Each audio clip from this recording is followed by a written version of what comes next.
Okay. Good morning, His and Her Excellency, honorable guests, ladies and gentlemen. Welcome to Angkor Social Innovation Park launch event. My name is Summer, and I am a digital marketing innovation consultant at Angkor Social Innovation Park, and it is my greatest honor to be moderating today's event. So, Angkor Social Innovation Park, or in short, ASIP, is a social enterprise affiliated with Asian Vision Institute, or AVIs, and it aims to develop and share knowledge on social innovation and provide sustainable and innovative solutions to local Cambodian enterprises through capacity building, innovation, and upskilling or reskilling of enterprises.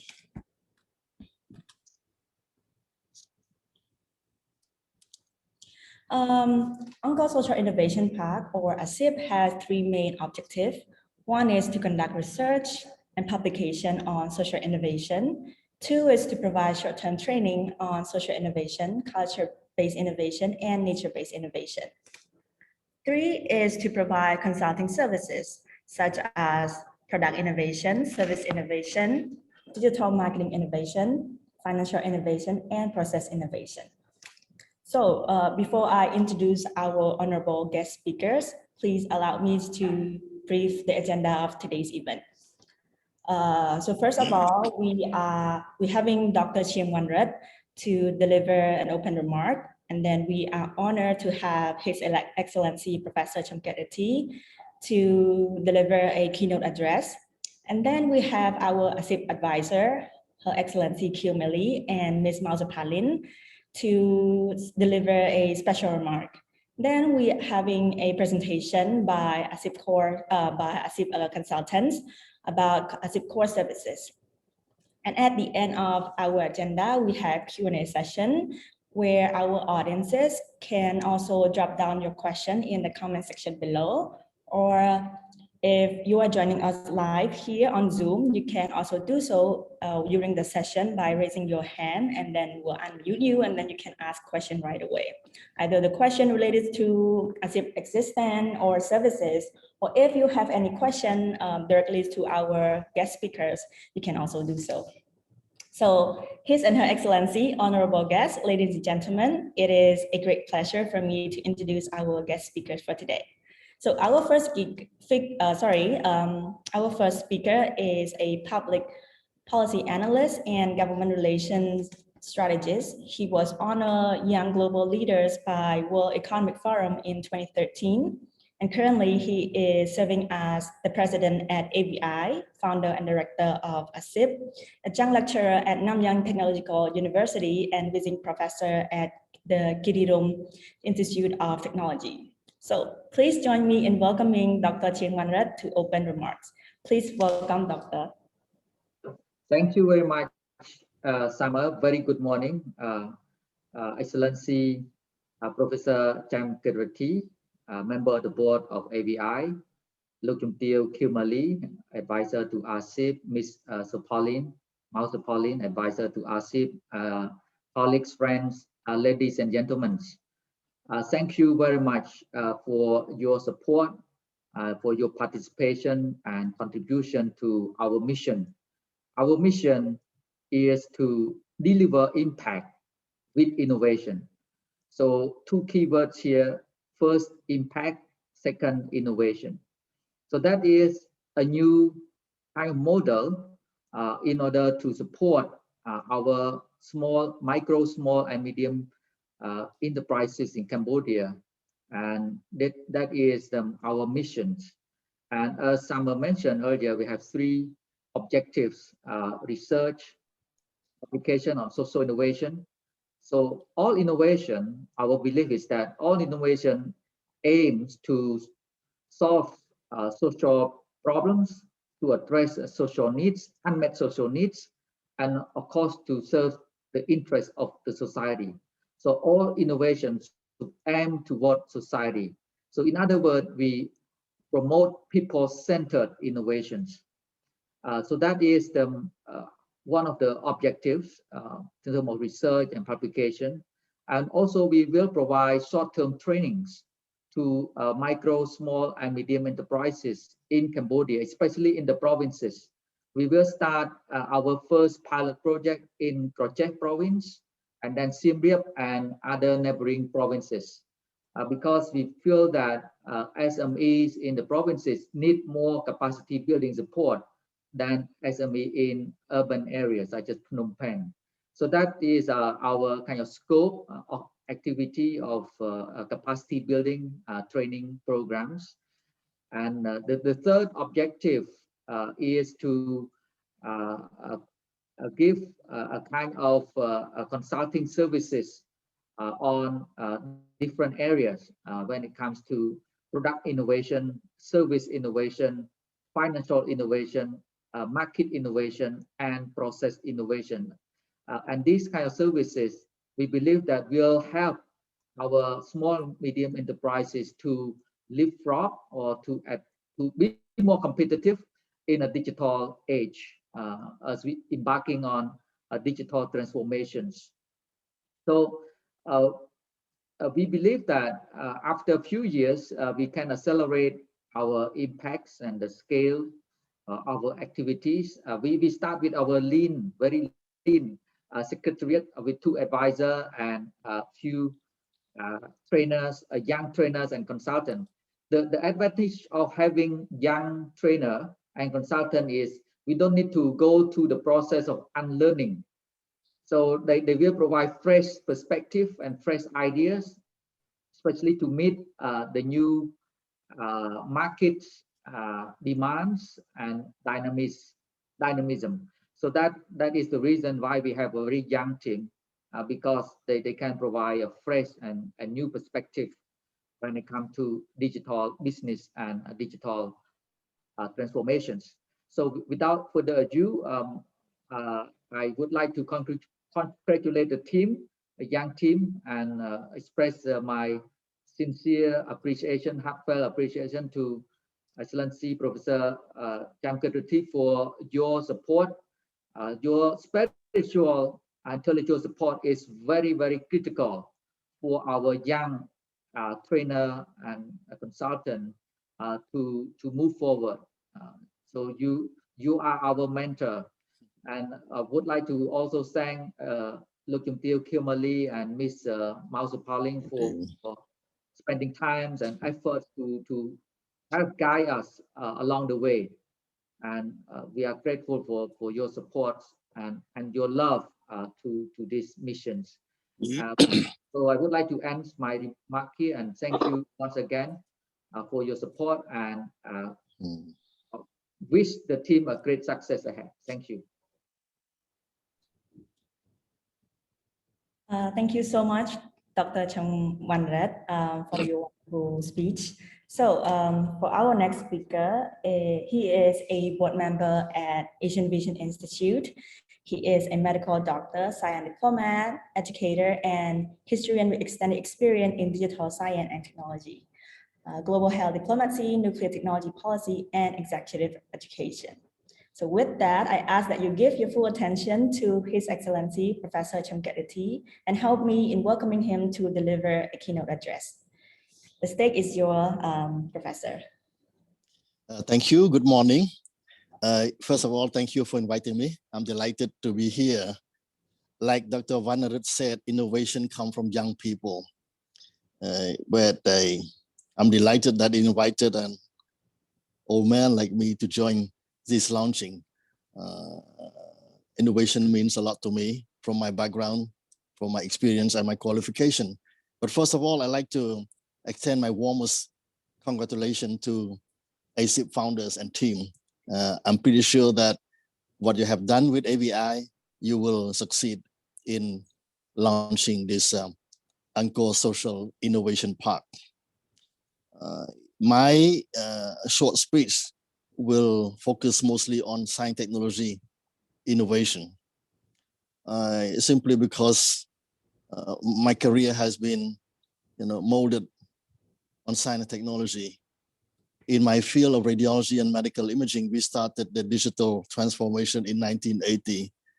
It's been 40 years already, when we started to launch digital radiography, ultrasound, CT scan, and MRI. So that's a bit of history for me.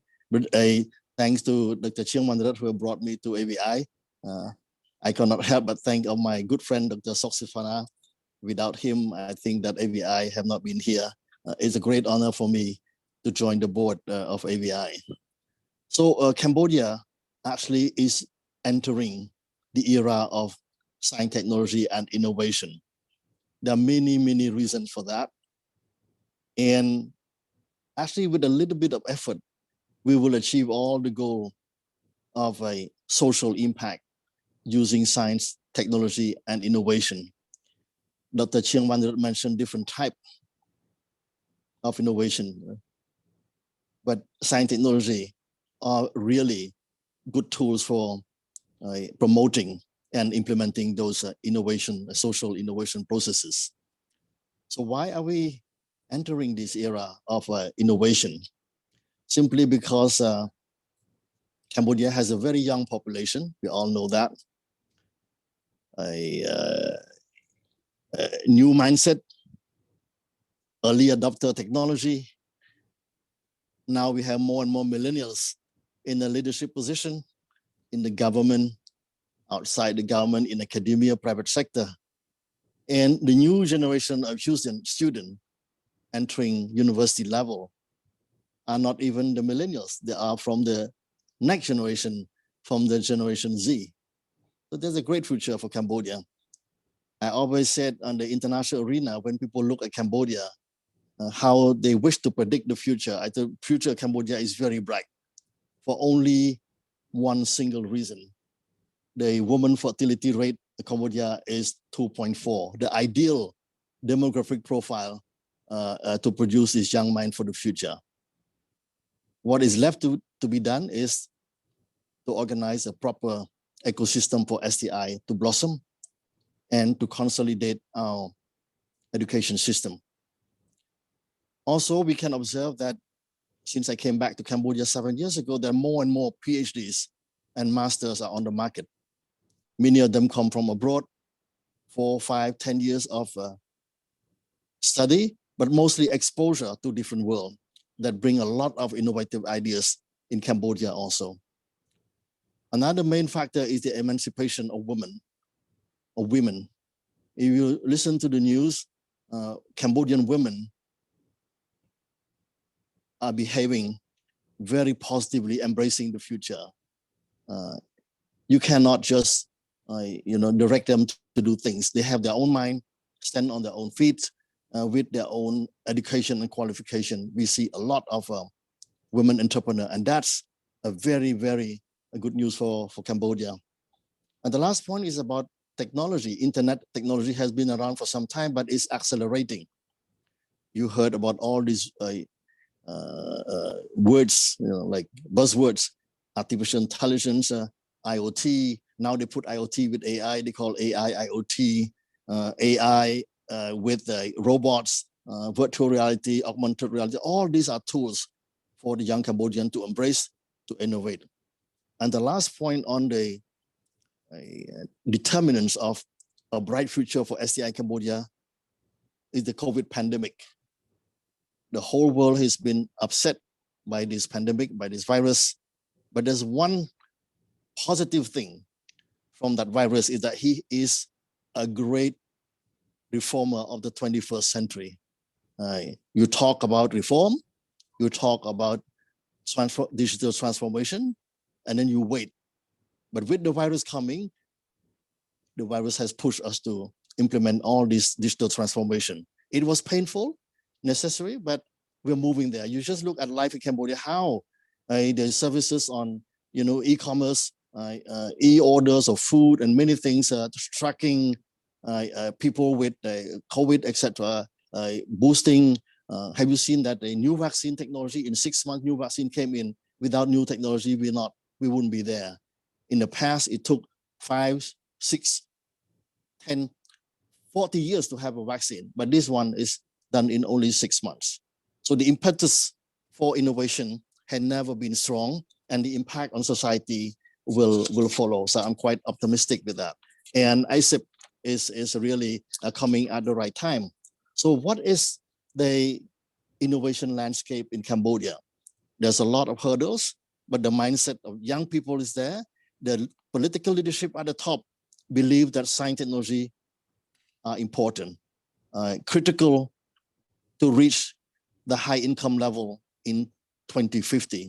As such, the vision of our Prime Minister, visionary Prime Minister, is that science and technology is a top priority for the royal government of Cambodia. As such, he has created, expanded the old Ministry of Industry and Handicraft, turn it into a ministry industry, science and technology and innovation. This is something new at the national level. And this establishment of this MISTI is also instrumental to establishing future direction for development of science technology in Cambodia and the impact on the industry and on society. The National Council of Science, Technology, Innovation has been established. We have recruited more than 100 young staff at the new ministry, all of them with a master, 40% of them with PhDs. All of them get their degree from abroad, exposed abroad. And the good news also, almost 30% of these new recruits are women. And women and creativity, we just know that. So with this, this is the future landscape, and then there will be a lot of need of collaboration between many stakeholders. So my next step is that once we have this ministry with a national agenda now on science, technology, and innovation, how would we proceed to strengthen the national innovation system in Cambodia? We don't need to reinvent the wheel. There are many examples in many other countries. We just observe Israel, Korea, Singapore. There are many options for Cambodia to choose. And number one, we need to establish a proper governance system for our national STI system. That is what the Ministry of Industry, Science and Innovation is doing every day very actively. Number two is creating talents for STI. And that's also, as I mentioned to you, with the young population, you need a proper curriculum, a proper support, and a proper education system to allow them to flourish in the very near future. Number three, you have a framework for governance. You have a good talent is to find a way to fund research and development for STI. I just want to mention, to clarify one term here. People tend to confuse in Cambodia, R&D, research and development. Development here doesn't mean development of the country, it's development of technology. So it's the role of academia, the linkage with industry and the government that help R&D to create an environment where R&D can support innovation to support our industry development. And number four is even more important. You can have different stakeholders growing in their own area. If you don't have the proper linkage and collaboration, it won't work. So our ministry at the MISTI, we work on strengthening linkage and collaboration between the government, academia, universities, schools, relevant ministries, partners, and the private sector. Try to provide that environment where collaboration is welcome. And last but not least is more on the policy side, that we try to enable an environment for STI development, which means strategic investment in SME, startup, and industry. Like Dr. Chiang Vanarut mentioned rightly, we still need to promote, to educate the public and SME leaders and startup we don't need that. They know what is innovation, but SME need to have a belief in innovation in terms of process, in terms of product and science and technology. And finally, in order to support all of this movement to boost the industry and economy is a proper frame for public-private partnership. So with this, see, we talk about digital transformation. I still use this paper today. My laptop crashed. I use my phone today. Luckily, it works. So Finally, I like from the bottom of my heart to wish ASIP a great destiny and all the success in her social endeavors. Again, congratulations to all the founders. It's really a delight for me and an honor for me to be with you. Long life, ASIP. Thank you. Thank you so much, His Excellency Professor Chongketati. I believe your remarks definitely trigger new ideas for ASIP for years to come. All right, so ladies and gentlemen, our next speaker is one of our respected advisor at ASIP or ASIP. She has practiced law in Cambodia since 1996 and joined Soxipana and Associates as a partner in 2012. She has extensive experience in corporate banking, intellectual property, and real estate. She is also part of the first generation of qualified registered arbitrators at the National Commercial Arbitration Center. And currently, she sits as a panel lawyer for multiple banks and is also well-versed in providing practical legal solutions for clients who require strategic business and investment advice. So please join me in welcoming Her Excellency Kyo Mei to deliver a special remark. Please welcome Her Excellency. Thank you, Summer. Thank you very much. A very good morning to Dr. Chankirati, Dr. Chiangwanrat, ladies and gentlemen. I'm really honored to be part of the Angkor Social Innovation Park. So allow me a few moments to share my thought on this great initiative. Actually, now I'm in Singapore, and you know that Singapore is the architect of the concept of smart city, which was launched during their ASEAN chairmanship in 2018, which is now rolled out to all ASEAN member states, including Cambodia. So this successful story shows what the modern economy is all about. It's all about creativity and smart use of technology. But the world is changing with the COVID-19 pandemic. Although the Cambodian economy will recover from this health crisis, but we can expect unemployment will be still high. And this is the good reason to seek out new prospects for growth and development through social innovation.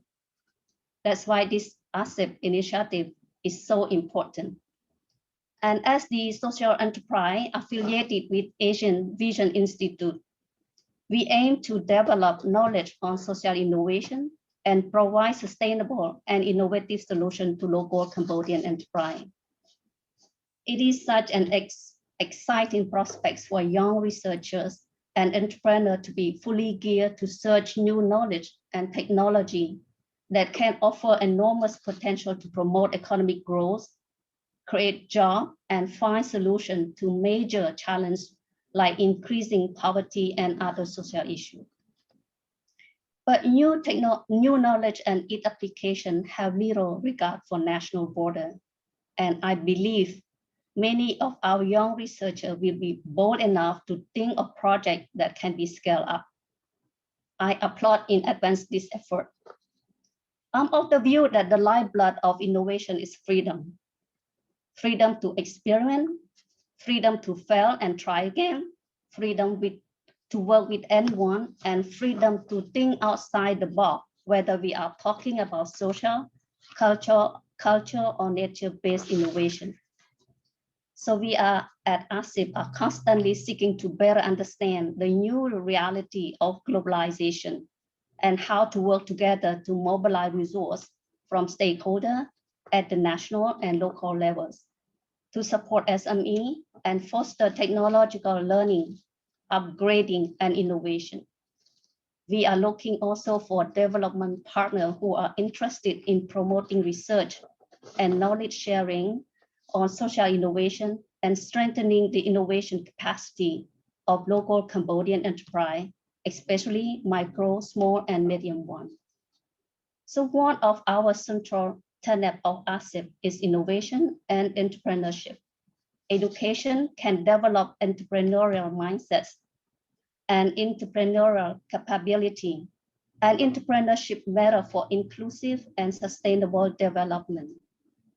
Entrepreneurship is an inclusive process that enables the bottom billions women, and men in rural as well as urban areas to climb up the ladders of prosperity. So you remember the late Steve Jobs, one of our most innovative thinkers of our time, summed it up well, that innovation distinguishes between the leaders and the followers. So by starting this initiative, we have a duty to lead the way.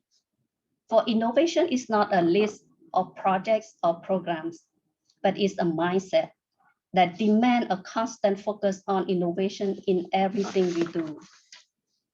Given the exponential rate of change and the inability to predict where technology will evolve to, I do believe that despite this uncertainty, we have to embrace change. We have to unleash creativity, and we must have the courage to create the life we really want to live. I grew up during the Pol Pot regime and socialism that followed, where only survival mattered. But your generation is very different. You are living in peaceful time, where time to innovate is crucial. Nothing about future is written in stone. If you work smart enough, we can harness the diverse skill and talent of our youth and our workforce to create impactful innovation. As the digital landscape continues to change at a rapid pace, dismantling and disrupting the way that we do business, we too shall have our own opportunity to effectuate change to our society. Ladies and gentlemen, dear colleagues, you are the future of our country. You are tomorrow drivers of entrepreneurial activity and innovation in your respective communities. I'm confident that this launch will serve as a valuable platform to steer the debate on the perspective and emerging opportunity arising from social innovation, and will help stimulate this important dialogue on how to meet the challenges faced by our society in post-COVID-19 times. So I thank you all for your kind attention, and I wish you all a productive and successful launch. Thank you. That was very wonderful. Thank you, Her Excellency Kumeli, for your stimulating speech. So last but not the least, our next speaker, we have a very special guest all the way from California. She is a co-founder and CEO of SO Cloud Solutions, LLC, a US-based consulting firm focused on delivering cloud-based technology solutions to help small to medium enterprises increase sales optimization, embrace digitalization and workforce transformation in order to achieve revenue growth and scalability goals. And she is also our prominent advisor at Angkor Social Innovation Park. So it is with special excitement that I'm pleased to welcome Ms. Marzapalin to deliver a special remark.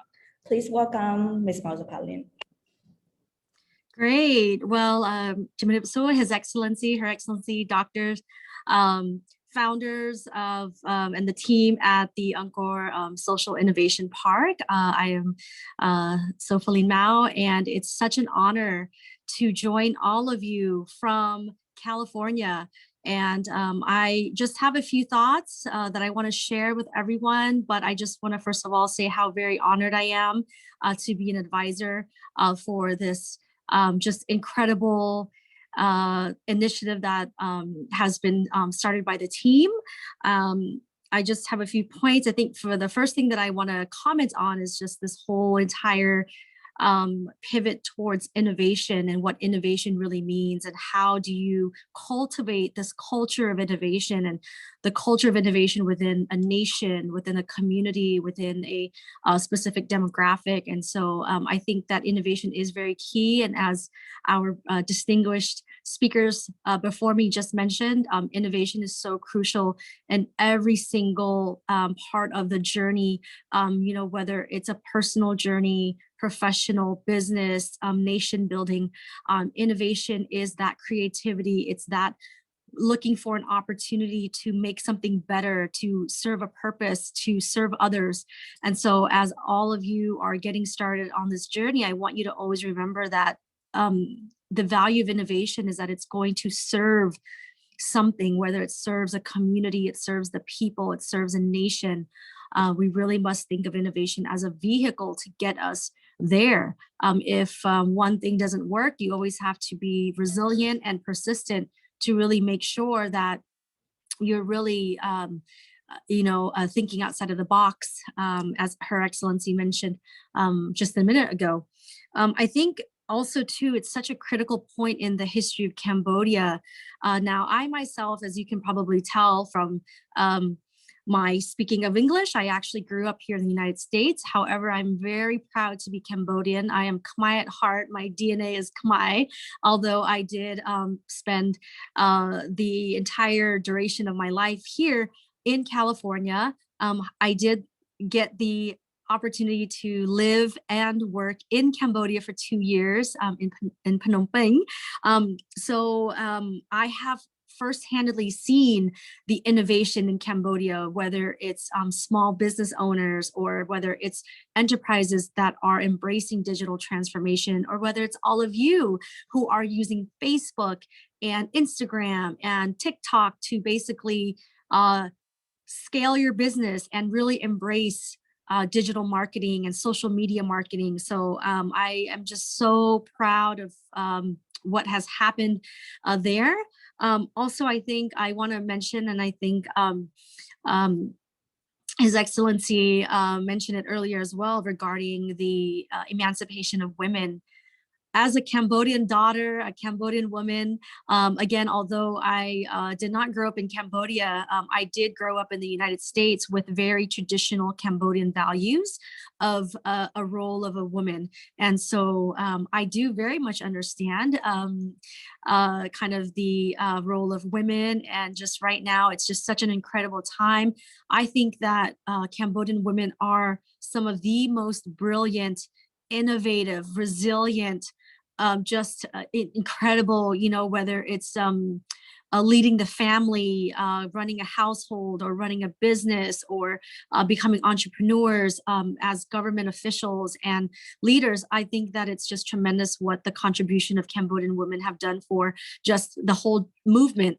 And so I'm very, very delighted to, be a little bit of a bridge. I think that I consider myself the 1.5 generation. And so I myself, I'm not that much older than the millennials. I guess I'm an older millennial, but then I also have a very close tie to the elder generation. And so I'm really excited to be an advisor. I feel that what I can really bring is just the bridge to basically kind of bring together Cambodia and all the innovation and all of the exciting things happening there, as well as really leverage my physical presence here in California in technology. I spent a lot of my career in corporate America, from financial services to biotechnology to technology, working for Salesforce, which is the global leader in customer relationship management, cloud-based solutions. So I'm really looking forward to being an advisor. I can't be more proud. And I'm just really looking forward to seeing the amazing work coming out of there. So thank you all so much, His Excellency, Her Excellency, Doctor, and all of my younger colleagues here. I wish you all the best. And I'm so delighted to support all of you all the way here from California. So thank you. So thank you so much, Ms. Pauline, on behalf of everyone here. Especially our secretariats, we believe we are very beyond grateful and honored to have you one of our advisors. So His and Her Excellencies, honorable guest speakers, ladies and gentlemen, for our next agenda, we have a presentation on ASIP's core services and will be delivered by ASIP secretariats. So please welcome our secretariats.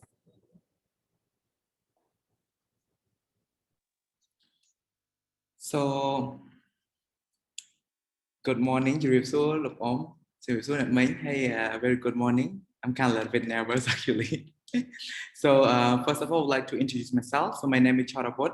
I am the product innovation consultant. So on behalf of my secretary or my team, we would like to say very good morning and thank you so much for your wonderful remark.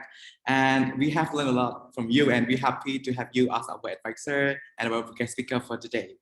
So let's begin the product innovation. So I will start about the definition of what is the product innovations. So what the product innovation is kind of like the thing or the general, the product that we can meet we make it because we want to meet the customer demand, and also we want to make the satisfy and the need of the the customer. And moreover, the product innovation is something like we can create something new, but however, like it's depend, like is it new or like improve a version of the previous product. And we have our goal. We have the 4 main points that we want to establish, when we want to achieve in the future as well. We will work closely with the young, SME or like the startup businesses to understand about their customer behavior and also the customer persona. And for our second goal, we will bring something new to the innovation, to the client, business, product, according to new generation. Like it's something like quite important, because like the generation is like always change, the way of thinking, what they want is to keep differently year by year. So we would like to see it according to what the current situation is. And for the number 3 is about innovate the product according to the festival or the season, such as that we have a Cambodian New Year or Christmas, because we know that people like they always have something that's a surprise thing. So our goal is that we want to like make innovate our product according to that season as well. And of course, like our goal is also reduce the cost of the innovation of the new product, because the current product sometimes is a little bit expensive. And then what we want to do is like we try to make it cheaper and also convenient. So what we do is about our team. I mean, the business product innovation consultant. So we have some solution to help the customer, especially to enterprise and also the young businesses, to create a new spaces and a gap in the similarly crowded markets. Because you may know that most of the SME, they also want to walk into the market, but however, they kind of like think that all the products already exist, and somehow they cannot attract the customer like want the product. So our solution is try to make it like more new, and also like try to make it like totally different from the other previous product, and also make it unique to according to what the customer want. And for the number 2, we would have the enterprise to find the audience and the satisfy customer needs in a new and refreshing way. For the last point, our solution is we have the business develop and existing product or add a new factor in the existing product, because you may know that some businesses already hold their product, but however they can see that the customer needs or the demand is decreased. So because the reason is something new, the product is keep coming new, and the way of the use the product is totally different from the previous one. So this is our 3 main solution that we want to work closely with the enterprise or the SME to solve the solution of the product innovation. And moving to the next service.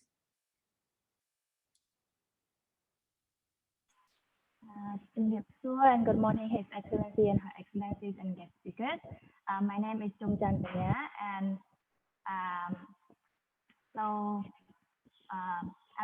I'm a consultant of service innovation of ASIP. And so without further ado, let's get to know what service innovation is. So by definition, so next slide, please.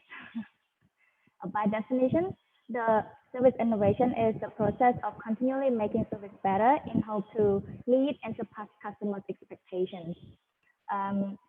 By doing so, they can also differentiate themselves from their competitors and be more appealing to the market. With our consulting service, we focus on assisting enterprises to analyze and work on the areas that are still lacking, and also unlock new service product possibilities, so that the enterprise, they can better retain their old customers and also acquire new markets in the process of doing so. And so moving on to our next slide.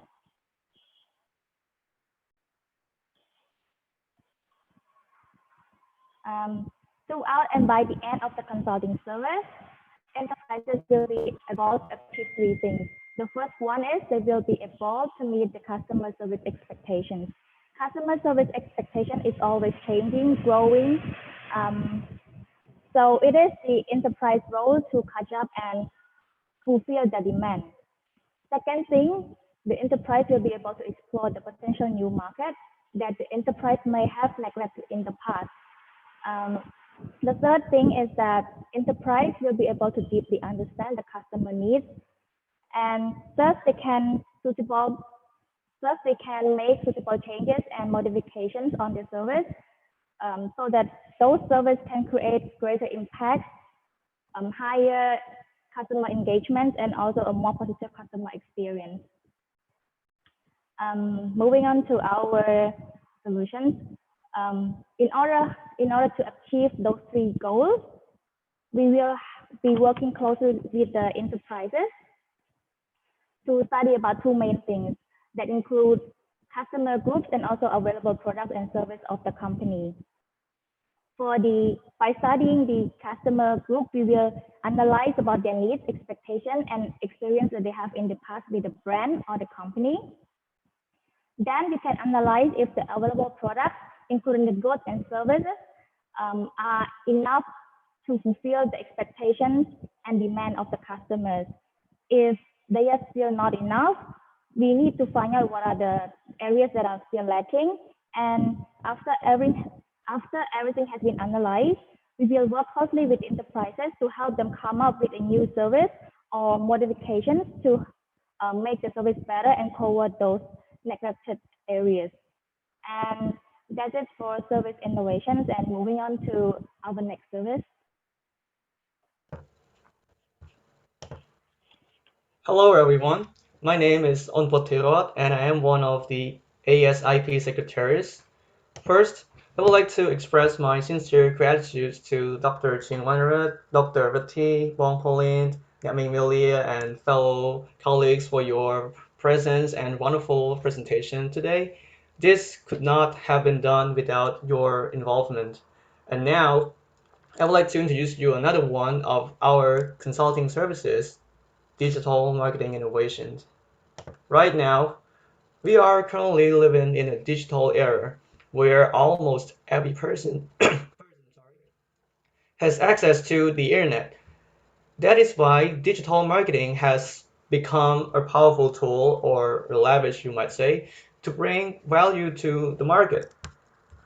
As you might have known, just by simply having a good service or products is not viable enough to deliver impact to the market. That is why our consulting services include digital marketing innovations to focus on assisting businesses to connect with their target consumers via digital channels. We also specialize in developing effective marketing policies, campaigns, and strategies based on the context of the industry, business, and customer base. And next slide, please. We think that there are four processes that go into achieving successful marketing objectives. First off, we will start a diagnosis of our client's business by examining their current marketing strategy to see if there are any changes needed.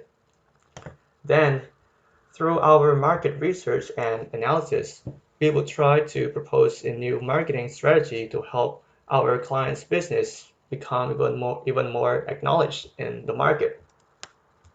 After all the planning process is done, our next step is to execute the strategy and measure its effectiveness. Finally, our goal is to improve our clients' overall organizational effectiveness by continuously providing necessary support as needed. And next slide, please. So, what are we looking for in terms of results? We are looking to increase conversion rate, generate more leads, increase traffic, and boost sales. Conversion rates mean that our target audience would become or convert into our customer. And by generating more leads, we are looking forward to attracting and retaining customers. Also, our clients' business will receive more organic engagements from social media through an increase in traffic, as well as boosting the sales of their services or products, which is the ultimate goal of any business. And thank you. This is the end of my part.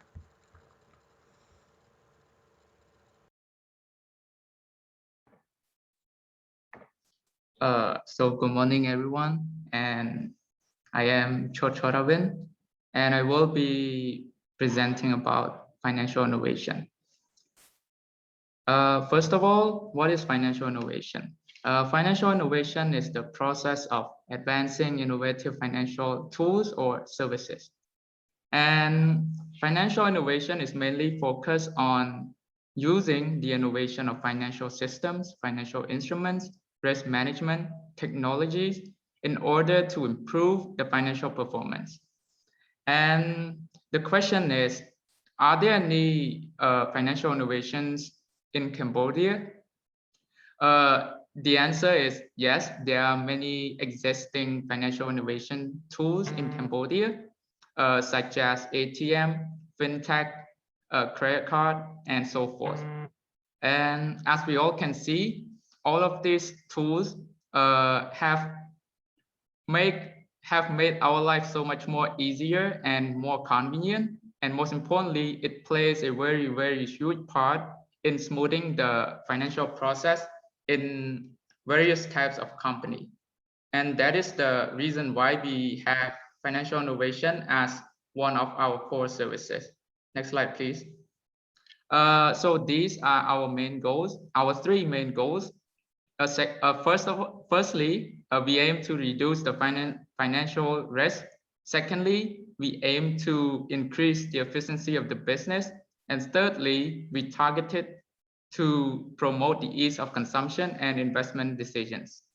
We believe that these are the three fundamental pillars that can manage and improve the company's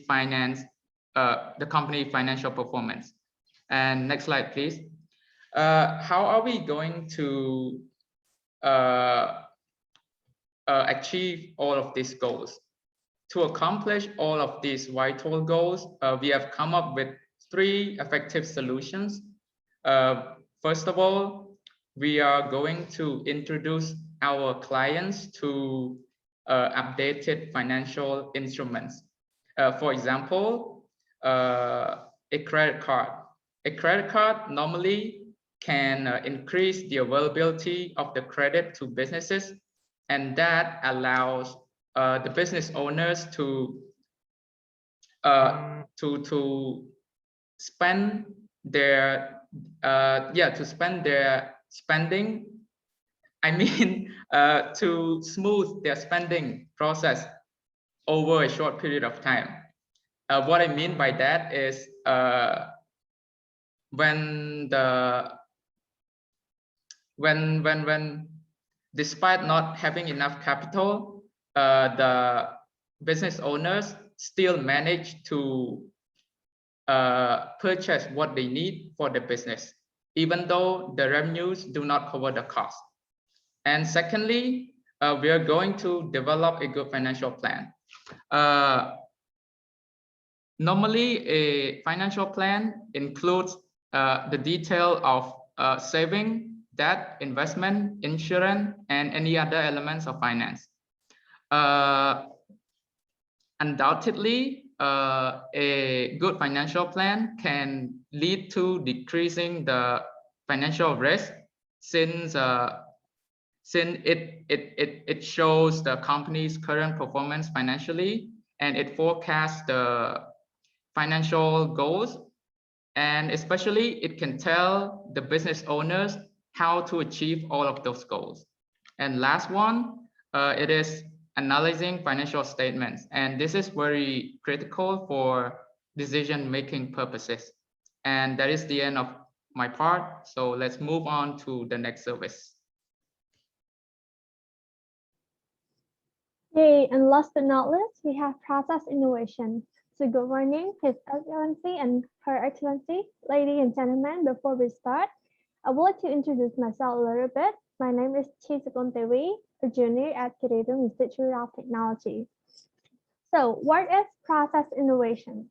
Basically, a process innovation is the implementation of a new or an improved production or delivery method, focusing on innovation of faculties, skills, and technologies. It helps an organization or company to remain competitive and meet customer demands, which is very important for company, of course, to make sure that they receive a high customer satisfaction and the customer service and the customer receives the best services. Next slide, please. So process innovation goals is to help decrease the unit cost of production or delivery method and to increase quality of product or to reduce or deliver a new or an improved product that is more efficient. So what else does process innovation do? Next, please. So here are some solutions using our service process innovation to solve the problem. So if you need change for assessment, so in simple words, is to understand what is changing and how staff members of your company are likely to react to the changes, and what can be done to influence the stakeholder behavior to accept the changes. Next, we have contextual analysis. So contextualized analysis is of the current existing process. This is how you can understand the contextual of your company, and we definitely can help you with that as well. And if you need an entirely new version of the process, which a lot of companies will need for sure for their future adoption of their customer, process innovation can do that as well. And or if you need to redesign your organization or company, or you need a well-planned roadmap for execution, our solution, process innovation, is your friend. So at Angkor Social Innovation Park, we are here to help you. We believe with our services, product innovation, service innovation, digital marketing innovation, financial innovation, and process innovation, we will be able to contribute to create a positive impact. Angkor Social Innovation Park, delivering impact with innovation. Thank you, everyone. Okay, thank you so much, our secretariats, for your wonderful presentation. So for now, we are opening the floor for Q&A session. Our audience who are joining us live on Zoom right now, you can raise your hands and we'll unmute you, and then you can ask question right away. Either the question directly goes to our secretariat or our guest speaker. And also our audiences or viewers who are watching us on ASIP Facebook Live, you can still drop down your question in the comment section, and then we will try to address most of all of those questions. So, well, actually, we got some questions already from our audiences. So the first question is, what sector of micro business is ASIP specialized in? So maybe should we start from our secretariat first, and then if our director, Dr. Chingwanrat, if you have any thing to add, and then we can go from there. Thank you for the question. Sama, can you repeat the question again? Sorry. The question is, what sector of micro business is ASIP specialized in? Oh, thank you. As we highlighted in the presentation by our secretariat team members, for the micro, small, medium enterprises, especially in the context of digital transformation, I think one of the key areas that they really need support is digital marketing innovation, because now most of the commerce are online. I mean, trading online. So that is something that they need, how to boost their products and services online. Second is, of course, they need to innovate a product, because what we see at this stage, our SME, they don't have much innovative ideas when it comes to product innovations, in order to meet the emerging expectation from the client and customers. And of course, the process also innovation also critical because it involves technology and science. But of course, SME doesn't have much capacity when it comes to technological innovation.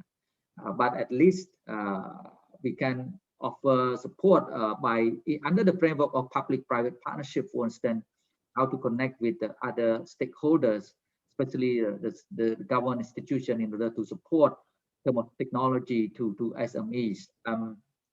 So these are a kind of ecosystem of support that we can contribute in order to support micro and small medium-sized enterprises.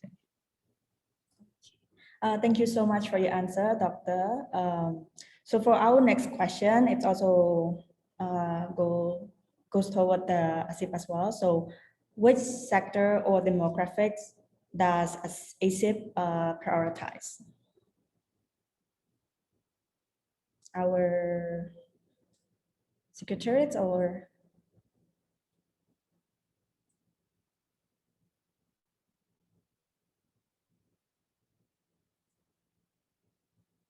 Maybe we goes to our Secretariat Product Innovation Consultant. Thank you. Actually, first of all, I would like to say thank you for the question. So the beginning of this journey, we would like to say that we're more focusing on the small business or the startup businesses, because we believe that in order to enter the Cambodian market or the domestic market or the international market, we need to understand well about the customer or about about the customer persona, about the customer need. So in terms of this, we would like to work primarily with the small enterprise, because we want to have them like how to raise their business more, better, and also we try to input a utility in this. Accordingly, you can see like many businesses working in Cambodia, they have their traditional style, and somehow especially during the pandemic, we feel like they need the digital, they need something that way better than this, they need to innovate the product. Otherwise, they cannot find more customer to buy the product. So from my perspective of the business product innovation consultant, I would like to mention that, we will go to them first, other first priority. Okay, thank you so much, our Secretariat, Mr. Chorapot. So for our next question, it goes directly to Professor Chunkarati.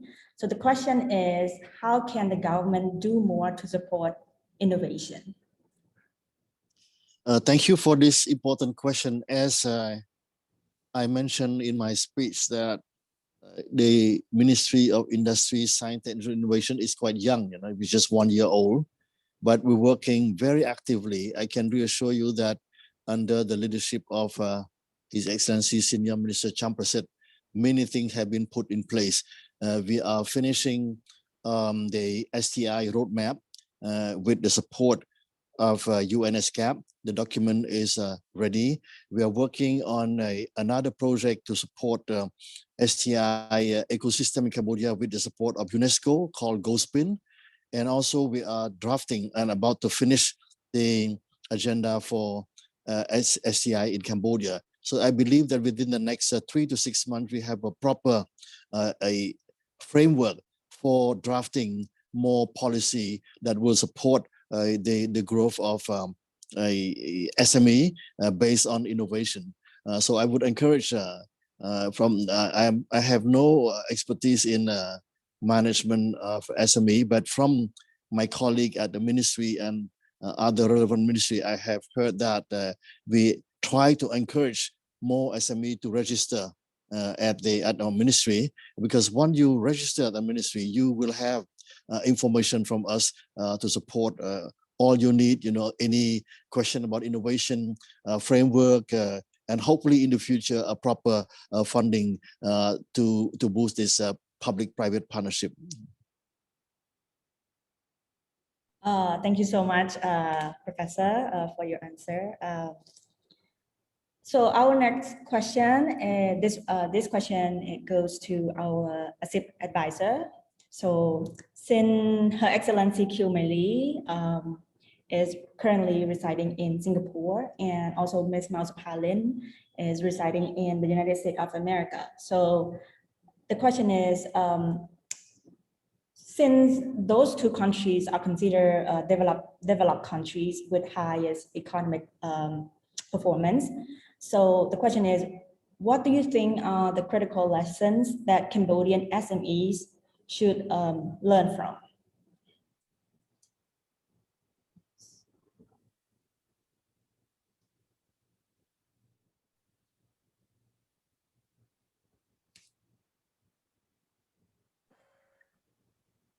is that question for either of us, or would you like us both to answer? It actually goes to both of you. Maybe our guest, our advisor, either you or Her Excellency can answer first. Or okay, great. Well, if that's okay, I just have a thought about that. I think that with a culture of innovation, one thing I've learned is that there's always a formula or a recipe for success. So I think one of the advantages of being an emerging economy with just a very young and dynamic generation that's in Cambodia, I think that there's a lot of lessons that can be taken from countries such as Singapore and the United States. I've been very fortunate to have lived in Singapore for 2 years, and I worked there as well. So I think, you know, Singapore's development as a nation, the modernization of Singapore and their journey, I think there's a lot of lessons that can be learned from it, such as I think His Excellency Professor mentioned earlier regarding the educational system and things like that. And absolutely the United States, I mean, if you look at just technology and you look at just, I mean, all of you, we're on Facebook, we're on Zoom, you know, the birth of innovation, I must say, it's so tremendous to be here in Silicon Valley and have Silicon Valley so close. You know, it's about an hour and a half from where I live right now. And I think that there's a lot of lessons that can be learned from Silicon Valley. You know, look at the companies like Apple. You know, Apple is like literally right here in Cupertino, California. It's right in the heart of, you know, the South Bay. You look at companies like Microsoft, and here we have Tesla and we have Google. And so anyway, I feel that definitely there are a lot of lessons that can be learned, and the value of that is that you can actually learn from other companies and their journeys of innovation, right? And learning what they've done well and what they haven't done so well as also, right? So I think that it's a really great opportunity for Cambodia to really embrace kind of what have Singapore and the United States and other countries that are doing just amazing things with innovation for their countries. Absolutely. I think there's so many lessons to be learned. So thank you. Do I have to answer? Yes, please. Right. Actually, I am not working in Singapore, but I just live here temporarily for other matters. But what I have learned through my participation in different events in Singapore and in Cambodia, I could see a few points that the SME in Cambodia and also the government of Cambodia should learn as well, is the gap between the government and private sector.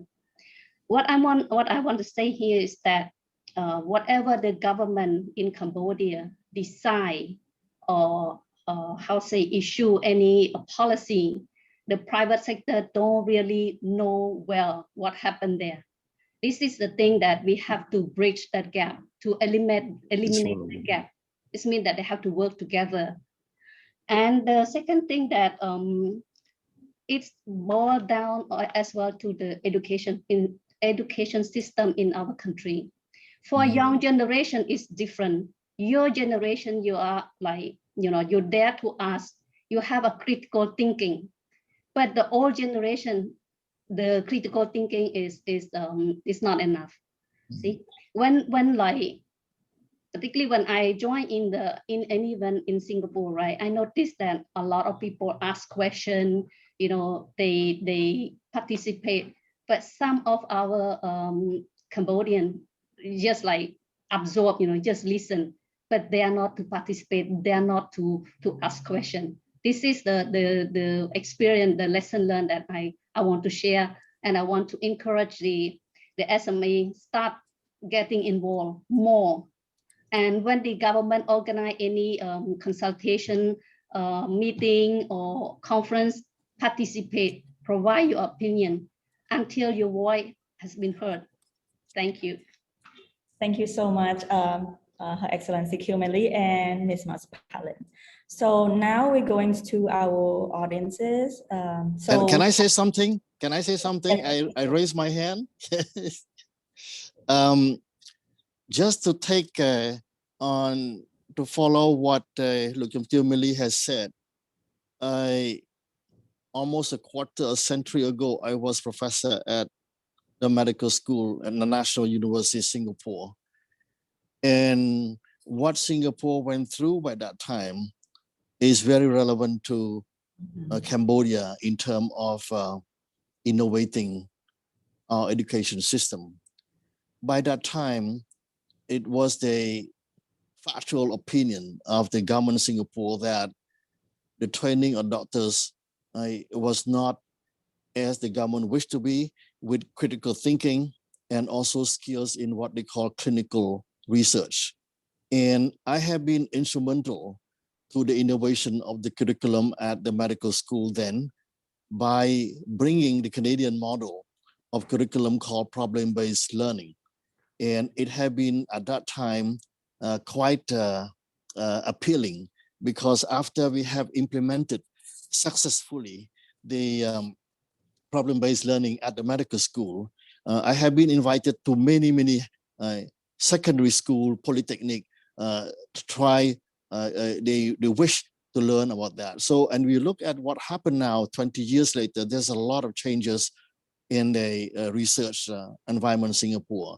And beyond that, boosting of critical thinking among medical students and other students on the campus, the government of Singapore invested tremendously in education, because they know that they're only resources. We can even say that human mind, people are natural resources, you know, we're part of nature.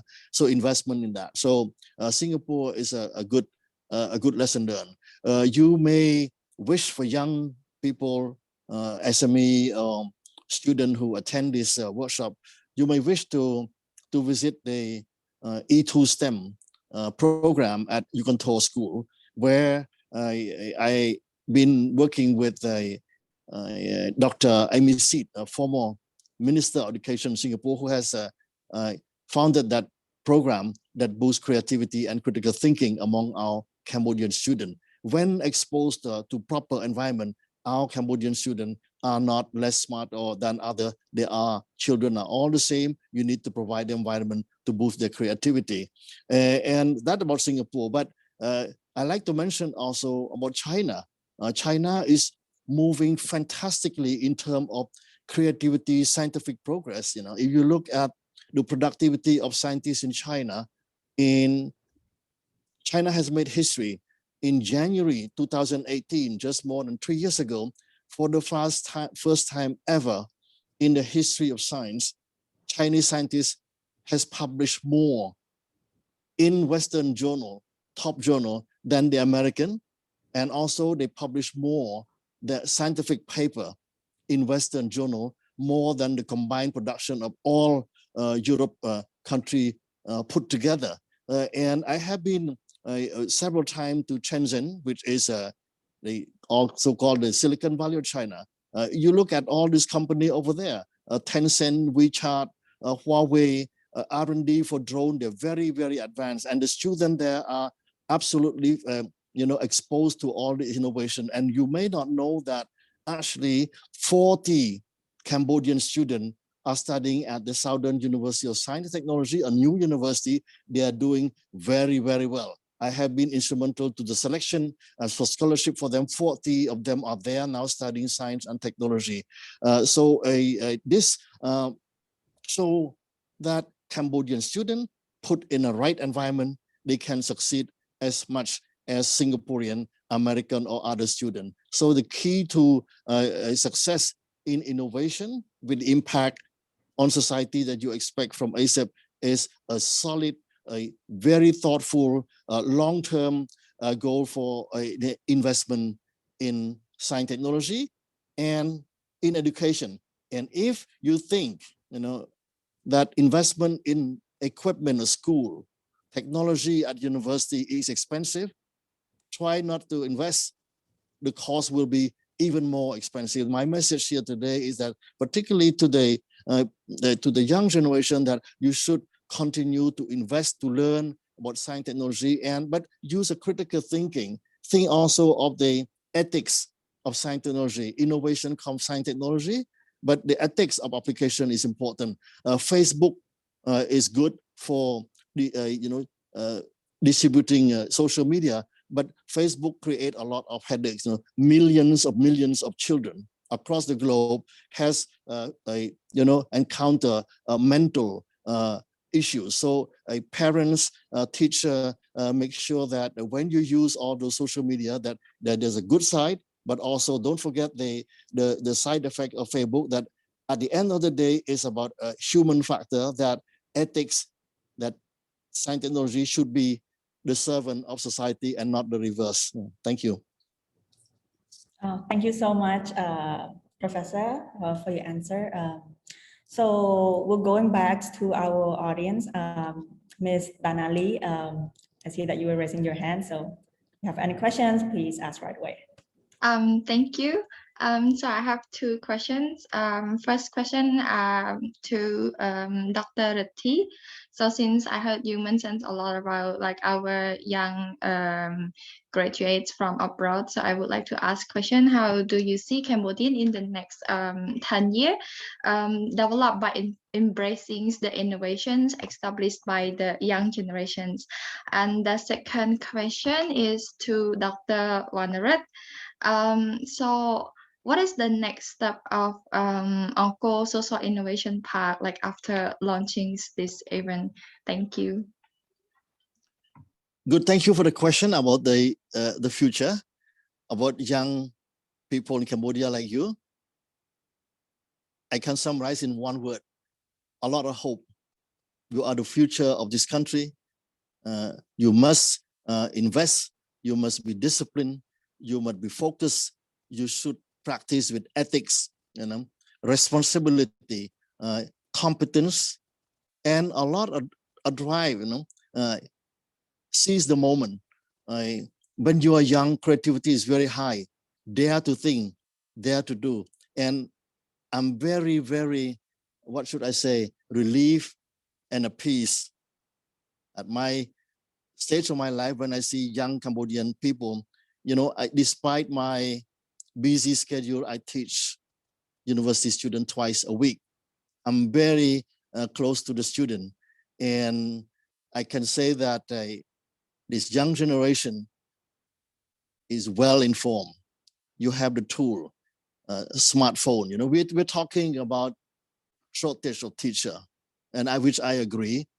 And the government is doing making a lot of effort to invest, to recruit more teacher, to train better teacher. But in the 21st century, we can even say almost the post-internet era, the knowledge doesn't come only from professor. You have free knowledge in your phone. People complain that, we don't have a museum of science and technology in Cambodia. How can we have that? We have other priority. But if you go back, you look at the virtual Scientology Museum, there are dozens and dozens and free access on the internet. So go, you have the skill, go and get your knowledge from the internet, which is free. Make sure that you know which website to select. If you go to the domain of .edu, .government, you cannot be wrong.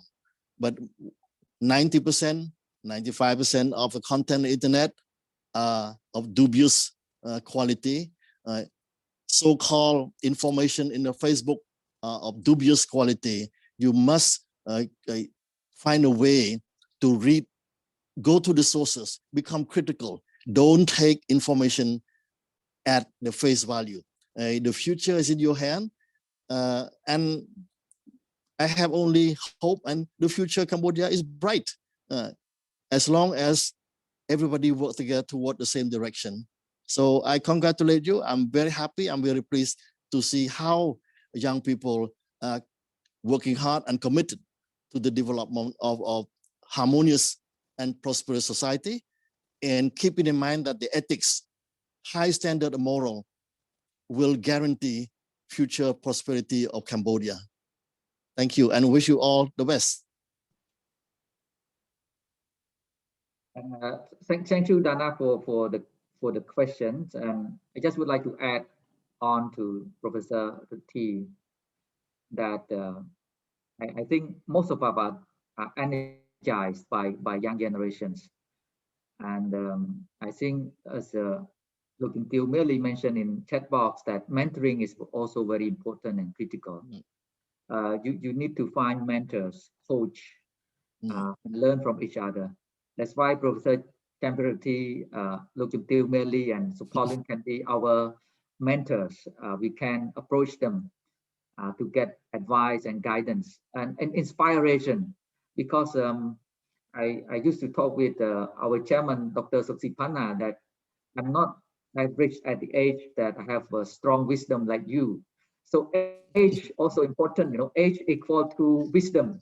So he started, I think he finished writing several books already, and I haven't written any books about myself in terms of leadership journey. So I encourage you to read my chairman Dr. Saksipana's book that perhaps will be released by the end of this year, about his leadership journey.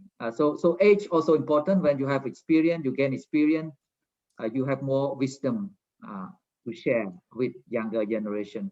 ASIP, I'm not entrepreneur, I'm not businessman. My background is international relation, political science. But why I started this initiative, because I was driven by young generations who graduated mainly from Japan, the same university that I went to, Ritsumeikan Asia Pacific University. So they team up together and let's do something together, because I think they have a vision to support Cambodia, especially micro, small, medium enterprises. So my role at ASIP is a facilitator and enabler, because I think I could do something to help them as a enabler and facilitator. Next step, we're still looking for partners and stakeholders to work with.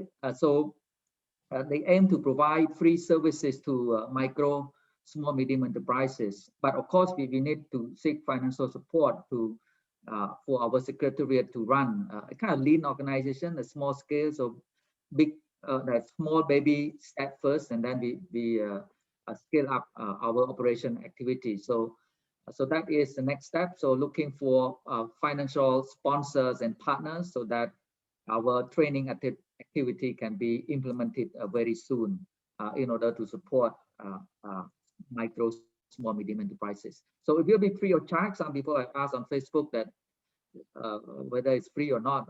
We try to offer free of charge, but of course we need sponsors and partners to do that. Thank you.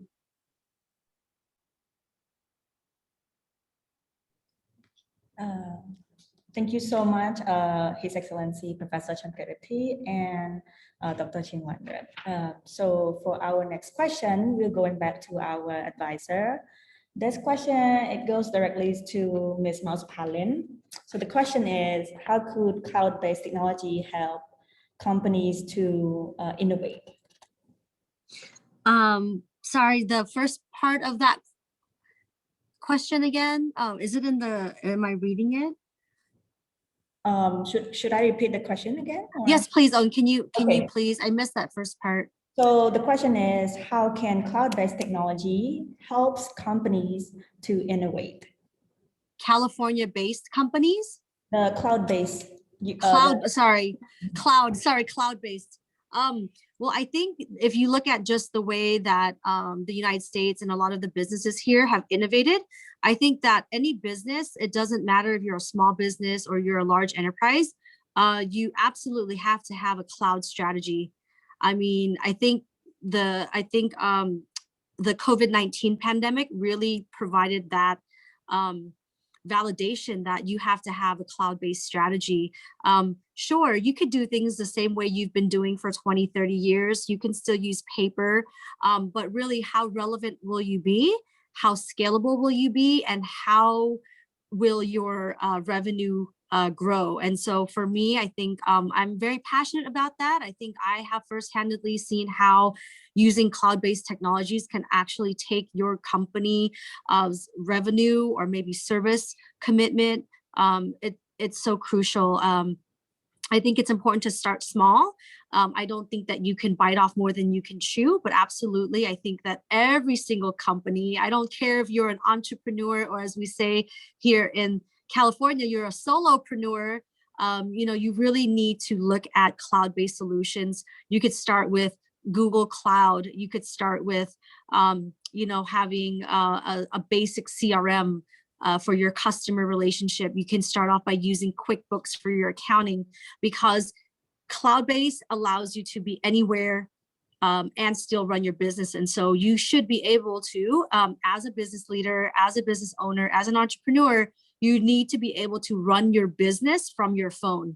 You need to be able to run your business anywhere in the world that you are. And if, God forbid, if we should have another pandemic, if you need to run your business from home, you really, really have to start thinking about that. Before it was a cloud-based strategy. Sometimes I feel like a lot of people, they look at the cost. They think like, oh, it's too expensive. Oh, I have to spend time to buy a software and train people and change all that stuff. And so my challenge for all of you who are entrepreneurs or business owners, challenge yourself to don't look at the obstacles. Don't look at it as a cost. Don't look at it as, oh, I have to spend more money. Look at it as an opportunity to innovate, right? And this is why we're talking about innovation. When you want to innovate, you really have to open your heart and your mind to do new things. And if you're not willing to change, well, innovation is just something you dream about, but you actually cannot execute on it, right? So I know I speak very passionate about it because I have seen the growth. And I think here in America, if companies are still doing things the way they were doing it 20, 30 years ago, we wouldn't be where we are today, right? So like for me, I wouldn't be able to connect with all of you in Cambodia when I'm halfway around the world. So I hope that piece helps answer that question. Yeah, thank you so much. Actually, I have a follow-up question. So I was wondering what kind or what type of businesses or company that fit in using cloud-based technology like Salesforce? Oh, yeah. Oh, thank you. That's a wonderful question. So, Salesforce is just one customer relationship management company, but there's so many out there. I think definitely any business that has customers, which is every business, right? So to me, I always ask my clients, I'm like, okay, so you're a business, right? This is a revenue generating business that's going to basically provide jobs for your employees and provide livelihood for your families, right? So you really need to have some sort of a system. As I mentioned before, again, anything can happen if you have paper-based systems, or a lot of times I notice people have things in their memory, right? And as humans, we're not AI machines, we're humans. And so things get busy, we forget stuff. And that's actually where a lot of the pitfalls of business owners is where they grow so fast that they actually don't have the time to sit and look at their processes and how can they streamline and how can they automate.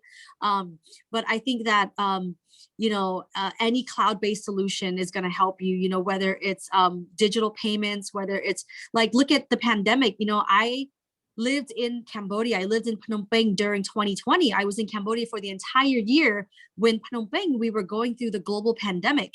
And so I wouldn't have survived if there weren't technologies for me to support my clients, for me to do my Zoom calls, for me to run my business, right? So it's 2021.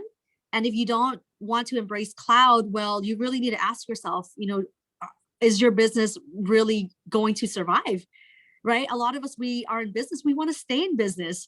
We want to pass on our company. We want to pass on our business to our children and our grandchildren. So if you really want to be around and be relevant, you really need to have a cloud-based strategy. Yeah, thank you. Thank you so much, Ms. Malupalian. Thank you so much. So for the next question, we're going back to ASIP. So this one, we have a question from our live audience. So the question is, how is ASIP contribute the benefits to existing governmental institutions, particularly One Village, One Product national committees? So Dr. Chiang Wan Rat. Thanks for the question. Yes, the weakness of the 100 of a village one product campaign is the lack of entrepreneurship, lack of innovation, and of course the financial support given to the local enterprises. So even though the government has very grand visions to promote one village one product, but it failed because of these reasons. So what us ASIP can do to support is to build the capacities of the local enterprises to produce unique products and services that can thrive and survive in the market. In other words, they can compete in the market, right? So that's why innovation come to be at the heart of the survival of the business. We need to find something unique within the local community. That's why we have what we call it a culture-based innovation and nature-based innovation. So place-based development and innovation very important because each village, each community have its own distinct culture and nature and other resources that can be integrated into either products innovation or service innovation. So that's why we start with project with the tourism service innovation and later on with the Siem Reap service tourism service innovation because in the post-COVID era, I think the tourism service innovation is a must. We need to do something with that tourism sector because it's one of the key economic sector in Cambodia. But the question is how we can support them in terms of capacity, innovation capacity. So that is very critical. Thank you so much, Dr. Ching Wanrat, for the answer. So since we have limited time, we're gonna have another last question, and I hope that this question can be answered by our secretariats. So the question is, what qualifies make ASIP different from other consulting companies out there? Maybe mainly just in Cambodia. I just would like to clarify that ASIP is not a consulting firm. It is a social enterprise. So social enterprise is different from a private company consulting firm because we don't generate benefits.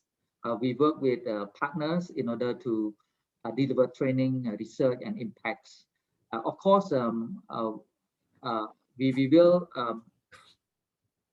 will generate certain revenues from our services, but very modest in order to sustain certain activities and projects. So we are not here to provide as a consulting firm, you know, like to make profits. So it's a social enterprises. So what we try to do is to generate revenues in order to support the activities only. Yeah. Okay, I think Professor Doctor already answered the question. So I guess our Q&A session has come to an end. Thank you so much, His Excellency Professor Chamkarit, Her Excellency Kyo Mei Lee, and Dr. Ching Wanrat, and of course, Ms. Marzapalin for your wonderful answers. Thank you so much. And to our audiences, if you still have questions, I know that we have not have enough time to address all the questions, but if you do still have more questions, please don't hesitate to reach out to us via ASIP social media handles, and we will be welcome for any questions, and we will try to answer all of those questions. Okay, so His and Her Excellency, honorable guest speakers, ladies and gentlemen, in order to capture this special moment, the launching event of ASIP, I would like to propose a photo opportunity. So please turn on your camera, and I will count on to 1, and our admin will take the picture for us. So we're gonna do it twice, and yeah. So please don't forget to put a big smile, of course. So is everyone ready? Okay, so 3, 2, 1. Okay, one more time. 3, 2, 1. Okay, thank you so much. His and Her Excellency, honorable guest speaker, ladies and gentlemen, to end our launch event today, please allow me to express my deepest gratitude to our distinguished guest speakers for spending your time joining ASIP launch event today, and to all the audiences who are joining us on Zoom and watching us live on AVI Facebook page. Please stay tuned for the upcoming program for Angkor Social Innovation Park. And again, if you have any question, please do not hesitate to reach out to us on our social media handles. So thank you so much. Please stay safe and goodbye.